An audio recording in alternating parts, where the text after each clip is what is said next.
ओ बिल्लो नी है जट महकमा पूरा फटे चक महकमा। सो है वो सबकी हाल चाल है, सब तो सारी बढ़िया हम होंगे। How did Karan Aujla become so rich? Let's check it. Jaskaran Singh Aujla, also known as Karan Aujla, का जन्म 18 जनवरी 1997 में हुआ था। इसका मतलब करण औजला आज 2025 में 27 साल के हो गए और इस एज में उन्होंने वो सब अचीव कर लिया है जो हर एक मिडिल क्लास बंदा ड्रीम करता है। महंगी गाड़ियां, मतलब ਹੁਣ ਤਾਂ 28 ਦੇ ਹੋ ਜਾਣਗੇ ਹਨਾ, 3 साल बटा भाई मेरे तो। प्राइवेट जेट, बड़े बंगले, एक्सपेंसिव ज्वेलरी, ये सब ही उन्होंने इस उम्र में कॉन्कर कर लिया। अकॉर्डिंग टू सम सोर्सेज उनके चंडीगढ़ के कॉन्सर्ट को अप्रॉक्स 25,000 लोगों ने अटेंड किया था। गुरुग्राम, मुंबई, चंडीगढ़, जयपुर, अहमदाबाद, हैदराबाद, इन सभी शहरों में उनके सारे ही शोज ऑलमोस्ट सोल्ड आउट रहते थे। करण का शो अटेंड करने से भी ज्यादा बड़ी बात थी उनके शो की टिकट्स मिलना। उनके कॉन्सर्ट के टिकट प्राइसेस दिलजीत दोसांझ और कोल्ड प्ले को भी बीट कर देते। करण 2024 के one of the most streamed Indian artist है। तो वो 70 million monthly listeners on Spotify alone. पर करण ने ये सब अचीव कैसे किया? आज के वीडियो में हम करण औजला की लाइफ स्टोरी देख के ये समझेंगे कि उन्होंने क्या क्या सैक्रिफाइसेस, बहुत अप्स एंड डाउन्स है बंदे की जिंदगी च, बहुत ज्यादा, बहुत लोग आए चले गए, बहुत कुछ जो आज वो इस मुकाम पर है। उनकी लाइफ के क्या स्ट्रगल्स थे, उनकी लाइफ का डार्क फेज, पंजाबी सिंगर्स के साथ कंट्रोवर्सी, और फाइनली ये देखेंगे कि हमें उनसे ऐसे कौन से प्रिंसिपल अपनाने चाहिए जिनसे वो द करण औजला बने। करण औजला पंजाब के लुधियाना जिले के एक छोटे से गांव गोराला से बिलोंग करते। जब करण सिर्फ 9 साल के थे तभी उन्होंने उनके पिता बलविंदर सिंह औजला को एक बाइक एक्सीडेंट में खो दिया था। वो 14 साल के हुए तभी उनकी माता रजिंदर कौर भी उन्हें छोड़कर इस दुनिया से चली गई, जिसके बाद करण को उनकी बहनों और उनके अंकल ने पाला। करण को गाने लिखने का शौक काफी छोटी उम्र से था। जब करण 9th क्लास क्या वाला छोटा ਹੁੰਦਾ ही पूरा पतंदर है, हिप हॉप ਦਾ साइन करदा ਹੁੰਦਾ वेस्ट साइड में थे तभी उनकी मुलाकात जस्सी गिल से हुई। जस्सी गिल ने करण को उनके एक सॉन्ग रेंज के लिरिक्स लिखने का ऑफर दिया, जो कि उस टाइम पर काफी बड़ा हिट साबित हुआ था। उनकी माँ के जाने के कुछ समय बाद ही करण अपने आगे की पढ़ाई के लिए कनाडा में शिफ्ट हो गए थे, जहाँ पर उन्होंने उनके इमोशन से एस्केप करने के लिए गाने लिखना शुरू किया। उनके लिए गाना लिखना एक थेरेपी के समान काम करता था। उनका सबसे पहला गाना एक सैड सॉन्ग था जिसमें उन्होंने उनकी सारी फीलिंग्स को एक्सप्रेस किया था। उन्होंने लिखा था कि मेरे जीने की अब कोई वजह नहीं है। पर जैसे जैसे टाइम बीतता गया करण को गाने लिखने में इंटरेस्ट आने लगा और उन्हें ये रियलाइज हुआ कि शायद वो उनकी इस आदत को एक प्रोफेशन में बदल सकते हैं। जब वो 15 साल के थे तब उन्होंने एक बड़े पंजाबी लोकल सिंगर को अपना गाना लिख के दिया, जिससे उन्हें उनके गांव में काफी रिकॉग्निशन मिली। 5 साल बाद करण कनाडा में ही एक पार्ट टाइम जॉब करने लगे थे। वो एक लॉन्ग शोर वर्कर का काम करते थे। बड़े बड़े कार्गो शिप्स में जो सामान आता था वो बेसिकली उन्हें एक जगह से दूसरी जगह शिफ्ट करते थे। जॉब करने के बाद वो जब भी फ्री होते थे उस टाइम पर वो गाने लिखते थे। इस टाइम तक करण काफी फ्रीक्वेंटली उनके गाने कुछ पंजाबी सिंगर्स को लिख के देने लगे थे। एक दिन उन्हें ये लगा कि दूसरों के लिए गाने लिखने से अच्छा है मैं खुद के लिए गाने लिखता हूँ। जब उन्होंने गाना लिखना चालू किया तब सभी को ये रियलाइज हुआ कि वो भी कुछ पंजाबी सिंगर्स से अच्छा गा सकते हैं। फिर उन्होंने 2 गाने लिखे और उन्हें रिलीज किया, जिनमें उनका डेब्यू सॉन्ग सेलफोन भी था। पर जैसे ही ये सॉन्ग्स रिलीज हुए ये कुछ खास नहीं चल पाए। अब इस पॉइंट पे गिव अप करने की बजाय करण ने फोकस किया रिलेशनशिप बिल्डिंग पे। वो काफी म्यूजिक प्रोड्यूसर्स से मिले जिन्होंने उन्हें उनका म्यूजिक इंप्रूव करने में से गलो डैड ने मेरे उत्ते शक करदे भी मैड ने कल पुलिस रिपोर्ट करती नाम देता विच मेरे यार दा इंदे गड्डी भड़का सी मारदी एक मुंडा ललकारे मारदा एक गड्डी भड़का सी मारदी एक मुंडा ललकारे मारदा।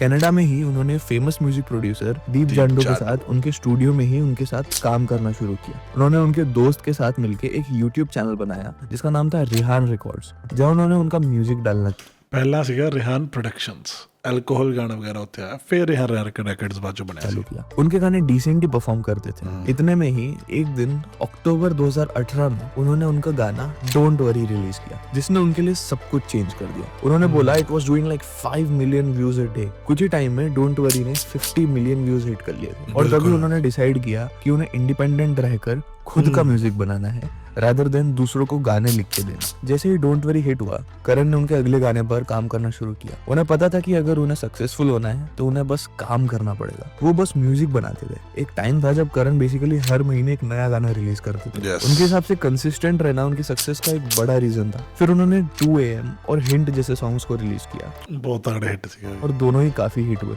उनका हिंट सॉन्ग 5 दिनों तक यूट्यूब इंडिया के ट्रेंडिंग पेज पर था। उन्होंने फिल्म सिकंदर 2 के लिए भी एक गाना लिखा था। इस टाइम तक करण औजला का नाम काफी लोगों तक पहुंचने लगा था। वो 2019 के सबसे ज्यादा स्ट्रीम्ड पंजाबी आर्टिस्ट भी बने। 2019 ओके, नहीं से पता। में ही करण ने उनकी गर्लफ्रेंड पलक से एंगेजमेंट भी कर ली। इस टाइम तक करण एक के बाद एक हिट सॉन्ग्स रिलीज करते जा रहे थे। करण के गाने झांझर ने उन्हें इंटरनेशनल लेवल पर मशहूर कर दिया था, जो काफी देशों में ट्रेंडिंग चार्ट्स में टॉप पर था। उनके गाने जैसे रेड आइज, शेक और चिट्टा कुर्ता भी अलग अलग चार्ट्स पर ऊंचे स्थान पर थे।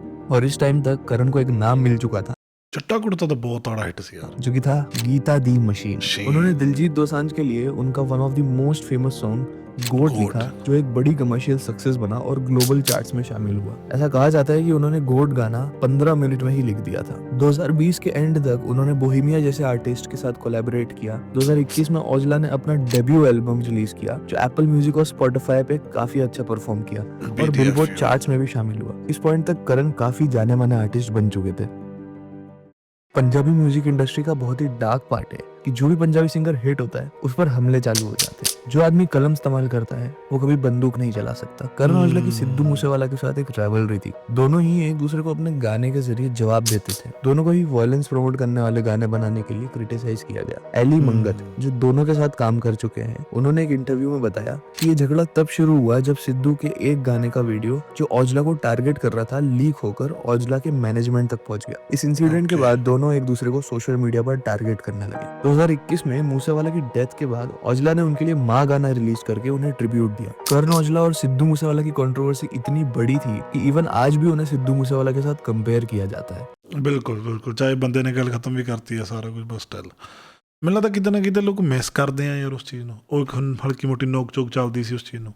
आज भी अगर करण कोई रील या सॉन्ग अपलोड करते हैं तो उसके कमेंट्स पर एक ना एक सिद्धू मूसेवाला का कमेंट तो होता ही है, क्योंकि करण का बहुत बड़ा हेटर होता है। करण औजला के साथ हमेशा कुछ ना कुछ कंट्रोवर्सी होती ही रही थी, चाहे चंडीगढ़ में ट्रैफिक रूल्स तोड़ने के लिए औजला पे इन्वेस्टिगेशन होना या फिर कुछ रूल्स वायलेशन करने की वजह से उन्हें जेल पर बुलाना। क्योंकि करण औजला इतने बड़े नाम बन चुके थे, इसलिए उन्हें गिराने वाले भी बढ़ चुके थे। उन्हें थ्रेट्स आने लगे थे और उनके खिलाफ नेगेटिव PR भी करवाया जाता था, जो कि इवन आज भी करवाया जाता है। करण पर हिट इतनी बढ़ चुकी थी कि उनका जो भी सॉन्ग रिलीज होता था उस पर सबसे पहले हेट कमेंट्स आते थे। लोग बोलने लगे थे कि करण का करियर अब खत्म हो चुका है। कुछ लोग उन्हें उनके कॉन्सर्ट्स में उनके सबसे फेमस सॉन्ग्स भी नहीं गाने देते थे। पर इस सब के बाद भी करण ਇਹ ਚੀਜ਼ ਕਦੋਂ ਹੋਈ? ਇਹ ਵੀ ਚੀਜ਼ ਹੋਈ ਹੈ ਕਦੀ ਯਾਰ? ਮੈਨੂੰ ਧਿਆਨ ਚ ਤਾਂ ਨਹੀਂ ਹੈਗੀ ਮੇਰੀ ਚੀਜ਼ ਇਹ। रुके नहीं और एक के बाद एक हिट सॉन्ग्स देते गए। 2022 में करण औजला ने वे हेड एल्बम रिलीज की और पूरी पंजाबी म्यूजिक इंडस्ट्री का गेम ही चेंज कर दिया। एक वो टाइम था और एक आज का टाइम है। 2022 से लेकर आज तक कोई भी पंजाबी आर्टिस्ट करण औजला के लिरिक्स को मात नहीं दे पाया है।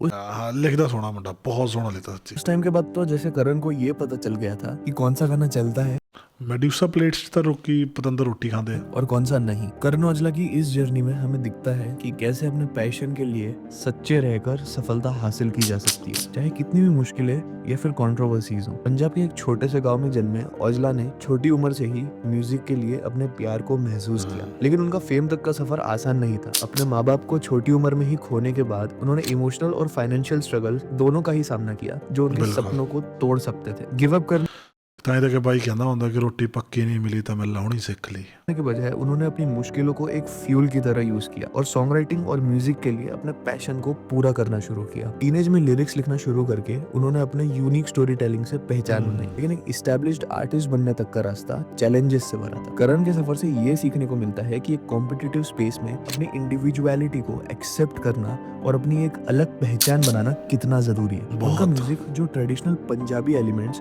और मॉडर्न बीट्स का एक परफेक्ट ब्लेंड है, लोगों के दिल को छू गया और उन्हें एक हाउसहोल्ड नेम बना दिया। सिद्धू मूसेवाला के साथ उनकी इंटेंस राइवलरी उनके अचीवमेंट्स को ओवरशैडो कर सकती थी, लेकिन उन्होंने अपने काम पर ज्यादा ध्यान दिया। उन्होंने अपने काम को ज्यादा जरूरी समझा। जो गाना करण ने सिद्धू मूसेवाला को डेडिकेट किया वो हमें ये सिखाता है कि रिस्पेक्ट और ह्यूमैनिटी कंपटीशन से ऊपर होती है। करण की जर्नी ये भी दिखाती है कि कंट्रोवर्सी ਯਾਰ ਜਿਹਦੇ ਨਾਲ ਕੰਪੀਟੀਸ਼ਨ ਸੀਗਾ, ਜਦੋਂ ਉਹ ਬੰਦਾ ਹੀ ਨਹੀਂ ਰਿਹਾ ਤਾਂ ਹੈ ਨਾ, ਫਿਰ ਕਿਉਂ ਉਸ ਚੀਜ਼ ਨੂੰ ਪਾਲੀ ਰੱਖਣਾ ਇੰਨੀ ਦੇਰ तक। इसका सामना करते वक्त रेजिलियंस कितना जरूरी होता है, चाहे लीक्ड सॉन्ग्स हो, पुलिस वार्निंग्स हो या लिरिक्स पर एलिगेशंस। उन्होंने हमेशा नेगेटिविटी से ऊपर उठकर अपने म्यूजिक पर फोकस किया है। उनके डेब्यू एल्बम और इंटरनेशनल कोलैबोरेशन से उन्होंने ये प्रूव किया वो constant IGN हो। effort और इनोवेशन से ज्योग्राफिकल और कल्चरल बैरियर्स को तोड़ा जा सकता है और ग्लोबल रीच हासिल की जा सकती है। उनकी स्टोरी ये सिखाती है कि अपने रूट्स के साथ कनेक्टेड रहना और ग्लोबल अपॉर्चुनिटीज को एक्सेप्ट करना कितना इंपॉर्टेंट है। पंजाबी कल्चर से भरे उनके गाने दुनिया भर की ऑडियंस, खासकर पंजाब के लोगों के साथ रेजोनेट करते थे। चाहे उनका म्यूजिक लव,